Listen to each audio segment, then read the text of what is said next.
राजा और जादूगरनी बुढ़िया। राजा हर्षवर्धन युद्ध में हार गए। हथकड़ियों में जीते हुए पड़ोसी राजा के सम्मुख पेश किए गए। पड़ोसी देश का राजा अपनी जीत से प्रसन्न था और उसने हर्षवर्धन के सम्मुख एक प्रस्ताव रखा। यदि तुम एक प्रश्न का जवाब हमें लाकर दोगे तो हम तुम्हें तुम्हारा राज्य लौटा देंगे, अन्यथा हमेशा के लिए उम्र कैद के लिए तैयार हो जाओ। प्रश्न ये था कि एक स्त्री को सचमुच क्या चाहिए होता है और इसके लिए तुम्हारे पास 1 महीने का समय है।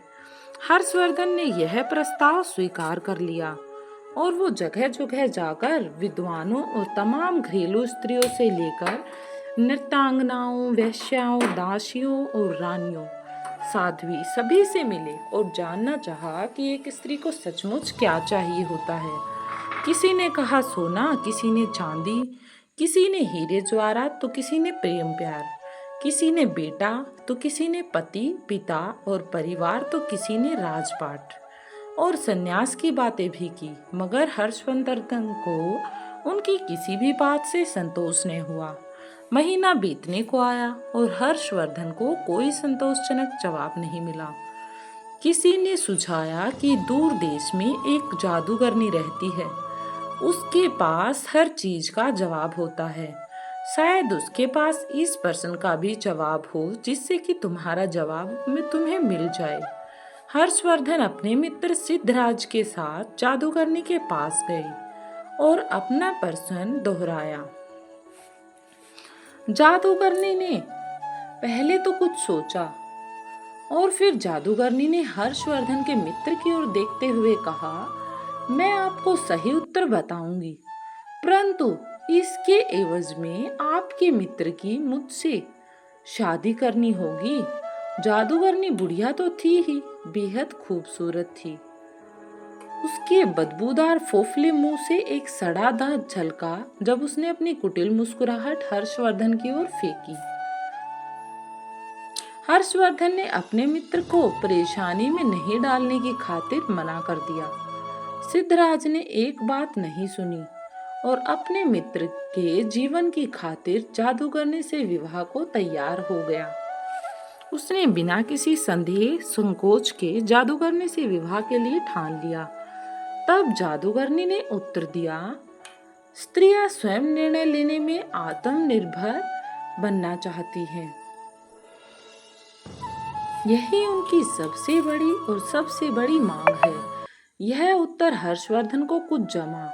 पड़ोसी राज्य के राजा ने भी इसे स्वीकार कर लिया और उसने हर्षवर्धन को उसका राज्य लौटा दिया और इस प्रकार वे खुशी पूर्वक रहने लगे। इधर जादूगरनी से सिद्धराज का विवाह हो गया और जादूगरनी ने मधुरात्रि को अपने पति से कहा, प्रिय,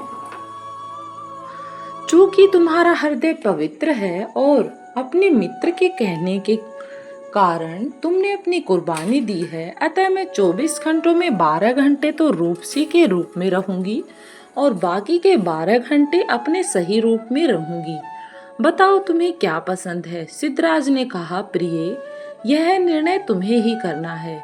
मैंने तुम्हें पत्नी के रूप में स्वीकार किया है और तुम्हारा हर रूप मुझे पसंद है, लेकिन ये तो अब तुम पर ही बनता है। जादूगर ने यह सुनते ही रूपसी बन गई। उसने कहा, चूंकि तुमने निर्णय मुझ पर छोड़ दिया है तो मैं अब हमेशा इसी रूप में रहूंगी। दरअसल मेरा असली रूप ही यही है, लेकिन किसी बदसूरत बुढ़िया का रूप तो मैंने अपने आसपास से दुनिया के कटुल लोगों को दूर करने के लिए धरा हुआ था। मैं चाहती थी कि मुझे कोई ऐसा इंसान मिले जो गुण को पहचाने, ना कि रूप को। अर्थात सामाजिक व्यवस्था ने औरत को परतंत्र बना दिया था, पर मानसिक रूप से कोई भी महिला परतंत्र नहीं होती। हर महिला को अपने अधिकार लेने के लिए स्वतंत्र होती है।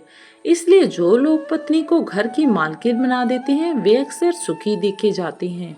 आप उसे मालकिन भले ही न बनाएं, पर उसकी जिंदगी के एक हिस्से को मुक्त कर दें और उसी हिस्से से जोड़े और निर्णय स्वयं लेने दें।